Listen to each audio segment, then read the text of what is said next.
Alright, welcome back to Nick Landis Comic Corner Classics, Less Known Classics. This episode number 1600 and I believe it's 10. Yes, 1610 and Doubleshot number 1504. Now I have one Marvel trade, one DC trade. The first one is a book that I have previously reviewed on this channel, but not trade issues from this volume for the series. Now, book I'm talking about is Champions. This is, of course, the first of two volumes to collect the third volume for Champions. Which, by the way, this book collects the first 6 issues out of the 10. Yes, 10 issues. This book published before Marvel decided to frickin' cancel it. Yes, it was relaunched 2 years ago. At the time, I thought this was relaunched for absolute stupid reasons. Because normally Marvel's policy when they hit the restart of these books, it's usually because of a brand new writer comes on board. But no, that was not the reason why we had to hit a restart button for this book. The reason why? Low sales. Yes, seriously. That was the reason for the restart of numbering, because apparently the book wasn't selling too well, the previous volume. Probably after the original creative team left, apparently the book wasn't selling too well. I just point out, though, this book still has the same writer as that previous volume when he took over, Mark Waid, Jim Zep. I love this guy's work. I believe currently he's working on Amazing Spider-Man, not mistaken. Yes. Now, this, of course, is the relaunch of the Champions. You can kind of consider this basically the first 6 issues here. You can pretty much consider these issues like 28 to frickin' 33. Because this picks up right after 27 left off. Yep. Now, of course, we got expanded roster here. Yes. Yeah, aside from the original lineup, they've added, they had Ironheart, they had they had the character Locust. Yes, originally in the previous volume, she was known as Red Locust, and she was added to the roster. We also have Patriot on the team, Cloud9. And you're thinking, Cloud9, who the heck is Cloud9, you might ask? Well, she is a character who first appeared in Page's Avengers Initiative. Here, she's part of the reserves for Champions. Not a bad idea to do. We also have, in the first issue, we have one team, which is basically made up of the Falcon, not the same Wilson as the Air Falcon, Pinpoint, Bombshell, this is Ben's character, Locust, formerly regular Locust, and Snowguard. I believe she's a Canadian character, if I'm not mistaken. And that's the Mexican team. Team Japan is made up of Wasp, Patriot. This, of course, is I believe this is the third guy to title Patriot. We have the second Power Man and Ironheart, a.k.a. Riri Williams. Yeah, these are the new members they added to the roster, which not a bad idea to do. I don't mind the expanded roster for Champions. So, mostly put, why is this called Beat the Devil? Yes, you might ask, didn't Lakar review some of these issues already as part of Patreon requests for his channel? Yes, he did. This is my review for it. So I may have different opinions upon it. So, Sam Wilson is no longer Nova, in case you probably don't remember me talking about that when I talked about the previous one for the series. Yeah, he lost his powers thanks to the events of Infinity Countdown, thanks to some stupid writing of Scott Astin. Scott Astin was a character created by Gary Duggan for his run for Deadpool, which toward the end of the run, the guy basically shot off to space and being part of Nova Corps. And the reason why they took it away, because Sam did not receive any training. Despite the fact he's been operating this helmet at this point, but basically this happened in, I believe it's 2018, I think this was. He had been operating the helmet at that point for 6 years. And they dare take it away. Oh, don't worry, they do fix this by the end of the volume. Don't worry about that. That's a plot thread that basically they continue from the last volume, with Sam Wilson basically without his powers, and he's basically missing his powers so much. These issues set up a plot thread with Miles Morales and Mephisto. Yes, where he makes deal with Mephisto. No, it's not to erase some timeline stuff. It's mostly just to save the life of Miss Marvel. Yep, that was the reason for it. And in the end, it cost the life of a teenage girl. Spider-Man's been regretting it for quite a while. And also in this book, we also have a new member who joins the group during these issues. Who is he, might ask? Dust. Yes, Dust of the new X-Men series. Yep, Dust is back. Yeah, they do mention some of the stuff that was going on in the Candy X-Men at that point, with the X-Men being missing. Yeah, that was thanks to the really good Candy X-Men Assembled, where we have a lot of the characters, and there were some members who stayed behind, and they supposedly were disappeared or killed, aka going the Age of X-Men universe. Cyclops, of course, yeah, and they also feel something interesting about Cyclops. That does play a small role in the next volume for the series, mind you. Yes, apparently Cyclops does remember his time with the Champions. And you're thinking, how the heck would he remember? He was a time-dispatched version of him.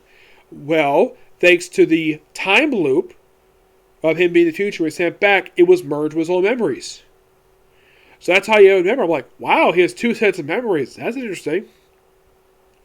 I wonder if that affected not only him, but also Jean Grey, Beast, Angel, Iceman. Yeah, I wonder if it affected the Year 4. No mention of that because, well...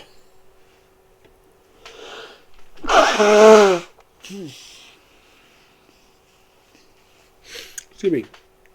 Because they're brought up here. Basically, the reason why Dust is here is because, get this, there are protesters causing vandalism at Angel's company. Yes, seriously, that's what they're doing. Yeah, and of course, Vision stands up for the bullcrap this guy is doing. Like, she does point out, though, it is not a crime to be a mutant, but it is a crime to cause violence. Which, that is true. Take that, bigotry. That's probably Jim Zeb basically poking fun of the stupidness of some of the bigotry, like, in the last several years. Even during this period of time, and this was actually 2 years ago, the bigotry got so ridiculous. Like, I remember there was, I think it was during the events of X-Men Gold, there was a stupid law that was going to be passed, which somehow was passed, but basically, apparently was not popular with people, given the fact at the time the X-Men were headquartered out of Central Park. Where, get this, the law states no mutant can stay in U.S. soil, they have been deported. And apparently because the X-Men are very positive received in New York City, people protested. And the person who posed the law is a notorious bigot. Yes, seriously, she's a notorious bigot. And she was let thrown in prison. I believe the law was thrown out because they never brought it up again after. Because the weird thing about that law, it was never brought up in any of your X-Men book. Just X-Men Gold. Here, so basically the bigotry is still here.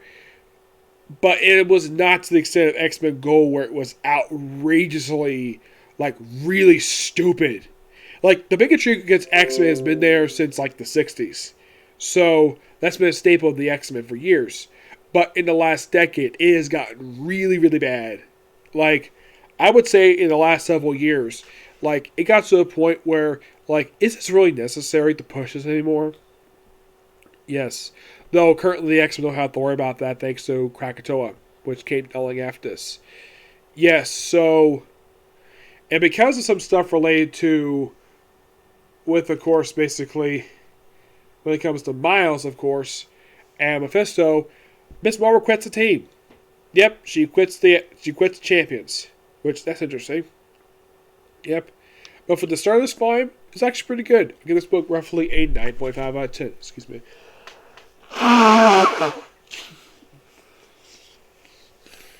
Oddly enough, whatever's going on... Now, at the time this book came out, I think only Miss Marvel had an ongoing series at this point because Amadeus Cho did not have one at this point. Because at the time this book first started, back in 2016, I would say most of the roster had their own series, with the exception of the Vision, who her series... her father was actually in just prior to this after only 12 issues.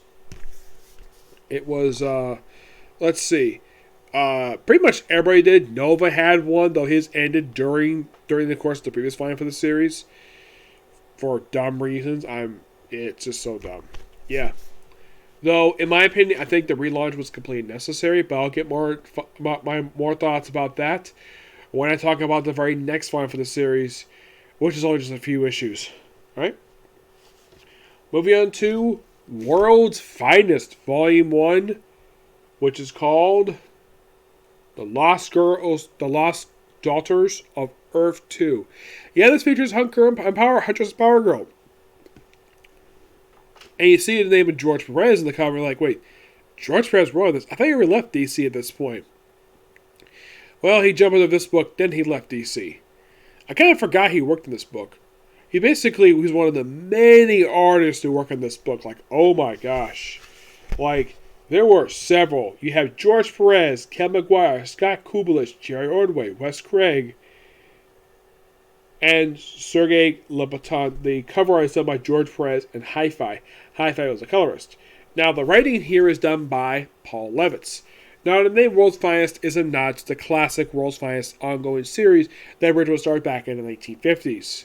Actually, we started back in the 40s. That continued mostly for a long time until the 80s when the series stopped, but it's come back a few times over the years. This book is like that, except, let me put out some of the spine here. Like, you're probably noticing, though, that the apostrophe is after the S, not before it, like normally how it's spelt. Not really sure why that is.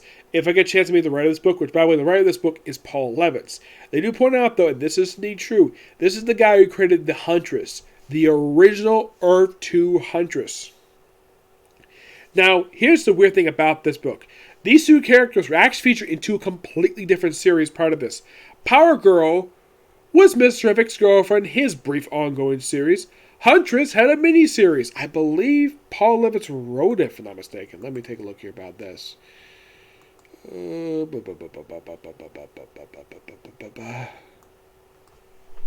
Because it was the third volume for Huntress.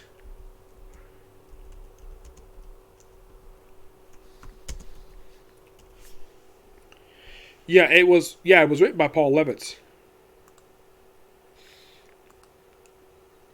Yeah, he wrote it. Makes sense. Now, the thing with this Huntress is that it was implied, if you read that book, it was implied this was Helena Bertinelli. But according to this book, nope, it was not her at all. At this point in time, Helena Bertinelli was considered to be dead. Yep, she was considered to be dead. So, Helena Wayne took her ID and basically became Huntress for a while. And then she returned to Earth 2 after the series wrapped up. And then the actual Helena Bertinelli showed up. Except that a lot of people pointed this out. The first showed up, I think it was in Nightwing Volume 2, number 3, number 30. That a lot of people thought that she was Misty Knight by the way she was drawn. Yeah, seriously, she looked like Misty Knight. The same hairdo, the same skin color. For some reason, they made her black for some reason. Though later on, they did in fact fix her, or to make her look more Italian now than she was back then. My guess is it was probably coloring error. But in the case of this book, it's pointed out by a few different people that in this first story arc here, that nothing happens. Seriously, nothing happens in the opening 5 issues of this book. Yeah, it takes... I've heard a few people complain that it takes to issue 12 for something to happen in this book. Which, given the whole I read here, that's kind of true mostly. This book does contain the first 5 issues and issue 0. They put issue 0 after issue number 5. Now, the plot of this run is simply put that Power Girl and Huntress coming off of the heels of both their series. Now, Power Girl is in fact, well, originally on her Earth 2. You might be thinking, what's she called Power Girl on Earth 2 in this rebooted continuity? No, she was actually Supergirl. Yep, she was Supergirl. As for the Huntress, she was Robin. They do keep the fact that Batman and Catwoman are her parents. They keep that in common. For Power Girl, I would say the other thing that they kept saying about her was the fact that Superman and Lois raised her.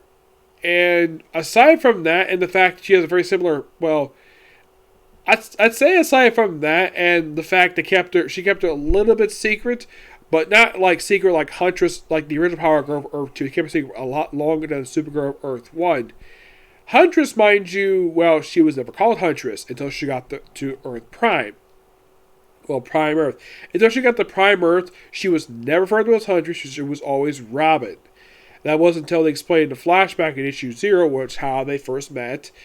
Basically, they met right after her mother's death. I don't remember how Catwoman died in the original Earth 2. This was clearly murdered by assassins, and eventually she and Power Girl teamed up to basically take out the assassins. And I got to hand to Paul Evans. It's actually one issue 0 I actually liked. It was really good because it's a flashback book. They do have flashbacks here and there in a lot of these issues, in these 5 issues of basically the time on Earth 2 before they even got to Earth, the Prime Earth. Or apparently they got there after the events of Earth 2, number 1. Yes. So, they face off against this gigantic creature for a few issues. And a lot of the time in this book, now, it's not shown here, but let me show you off the first issue cover. Okay, clearly that's Huntress's costume. Everybody thinking, wow, not much change. Actually, a pretty good costume. It looks like one of the pre-Flashpoint costumes. Okay, that's true. And this is Power Girl. And you're probably thinking, that's not Power Girl. That's the wrong costume for her. Where's the boob window? Okay, there is an explanation for that. Okay, somebody at DC probably thought it was a good idea to basically cover up that boob window, even though that it was created by pure accident. That's what I've heard the reason for that was. And so they also have a recurring joke in here where that a lot of time when Power Girl fights, she ends up basically tearing her costume.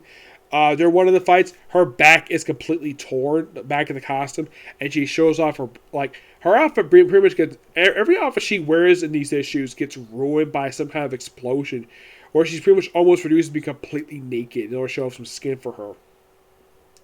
That's probably Paul Levitz pushing back against the fact that, well, we have Power Girl wearing this ridiculous costume. Now, let me point this out, though. There was a design for Power Girl that was this right here. This was a costume design.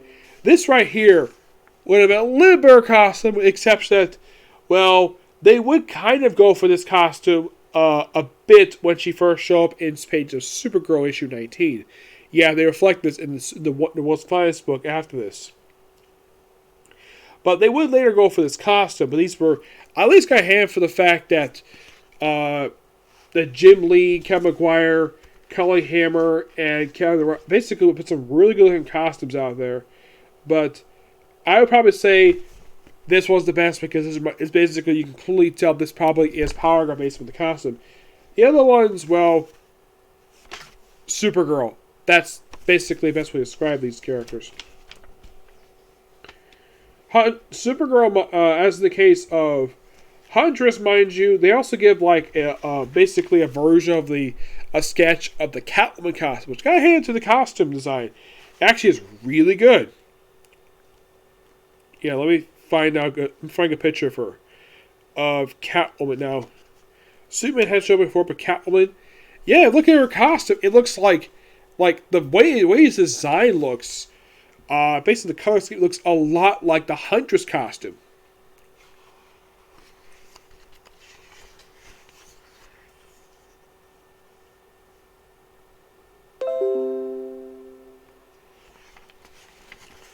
Yeah, it kind of does. It kind of looks like her costume. So, my personal theory, the reason why in universe why it looks like this, because the costume is heavily inspired by the Catwoman costume. That's my personal theory. And it's weird, though, these two appear in this book just after the Huntress miniseries wrapped up and the Mr. Terrific series got canceled, and they both get moved over to this very series. Mm-hmm. Yes. Now, you might be asking, Nick, we eventually reviewed the Huntress miniseries that Paul Levitz worked on. Eventually, yes.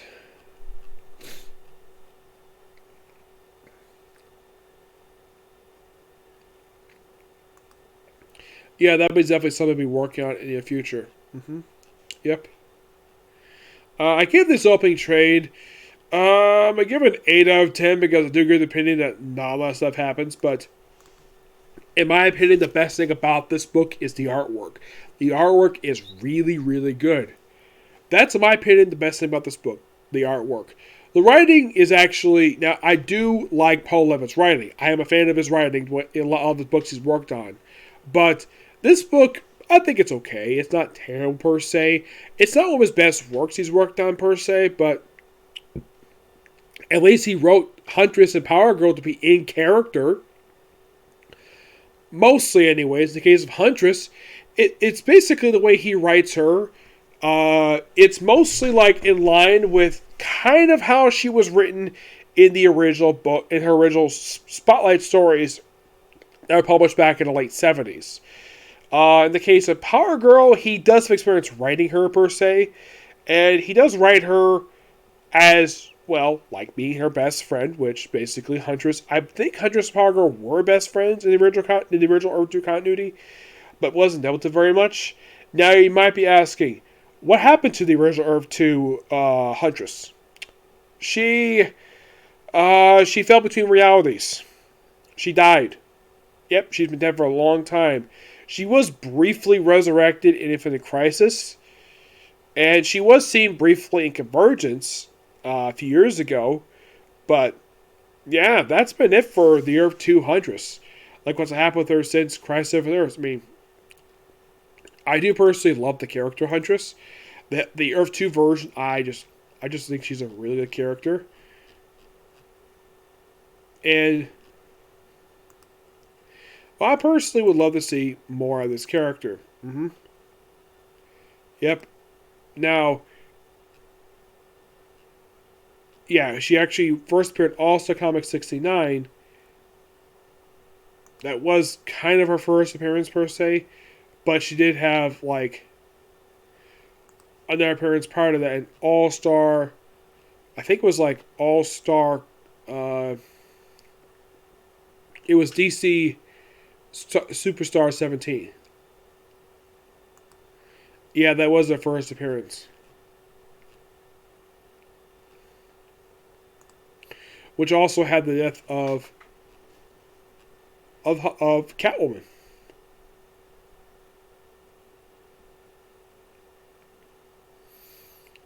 Yeah. Yeah. But not much to say about these two books. I do like these books per se. I think Champions is pretty good. World's Finest is pretty decent for what it is. I don't think it's a terrible book per se. It's just that, well, it's more of a book that has better artwork and better writing. Well, the story is okay at best. It has some pretty good ideas with it. But I think the artwork is the best thing about this book, especially since I love the artwork by George Perez, Ken McGuire, and Scott Nolans. I think these three guys do an excellent job. I've met Ken McGuire a couple times. Never talked about this book at all. I've talked about JLI. I've talked to him about Maxwell Lord when he appeared in Account of Infinite Crisis. He actually hates that version. He actually hates the fact that Max Lord is a villain. He despises that. This is according to Ken McGuire himself. I have not spoke to Jane DeMatteis and Keith Giffen about Maxwell Lord's writing over the past 15 years. I have not spoken to him about it because I've never met him. George Perez. A few times. I've actually seen him at Comic-Con once, believe it or not. But never talked to him. Nope. The one Comic-Con I went to, he actually was at, he didn't cancel. Okay, it was actually supposed to be at Mid-Con Orlando this year, but he canceled. I was not happy with that, because this is actually one artist I really wanted to meet.